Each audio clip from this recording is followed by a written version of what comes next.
আসসালামু আলাইকুম। ফারজানা কবির ফ্যামিলিতে আপনাদের স্বাগতম। বিফ তেহারি। এই তেহারিটি যে এত মজা হয়, না রান্না করে খেলে বুঝবেনই না। চলুন দেখি কিভাবে করি।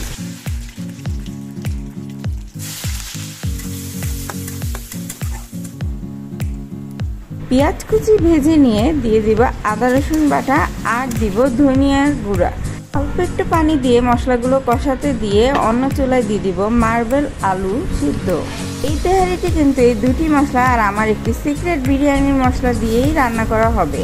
আর দিব প্রচুর পরিমাণ কাঁচামরিচ। এখন ধুয়ে পরিষ্কার করে রাখা গরুর মাংসগুলো দিয়ে নেড়ে চেড়ে ঢেকে রেখে দিব কষানোর জন্য। কষানোর মাঝখানে দিয়ে দিব পানি গরুর মাংস সিদ্ধ হওয়ার জন্য। এই তেহারিটি যে কোনো মাংস দিয়ে আপনারা রান্না করতে পারেন, গরু, খাসি, মুরগি, যে কোনো।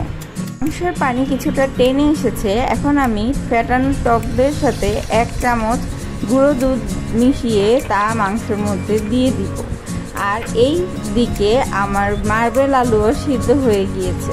সিদ্ধ পানিগুলো আমি সবসময় রেখে দিই আমার গাছে দেওয়ার জন্য। আর আলুগুলো ঠান্ডা হতে দিয়ে এখন আমি আমার সিক্রেট মশলাটি গরুর মাংসের সাথে মিক্স করে দিব। আলুগুলো ছিলে নিয়ে লবণ মাখিয়ে কিছুক্ষণ রেখে দিব। আর এদিকে পোলাওর চাল নিয়ে ভালোভাবে ধুয়ে নিব। কড়াইতে তেল দিয়ে লবণ মাখানো আলুগুলো ভাজার জন্য দিয়ে দিব। আর এদিকে দেখব মাংসর কি অবস্থা। আলু ভাজা হয়ে গেলে মাংসের সাথে তা মিক্স করে দিব। ভিডিওটি স্কিপ না করে যদি সম্পূর্ণটি দেখেন তাহলে আপনারাও আমার মতো এরকম সাদা সাদা তেহারি রান্না করে ফেলতে পারবেন।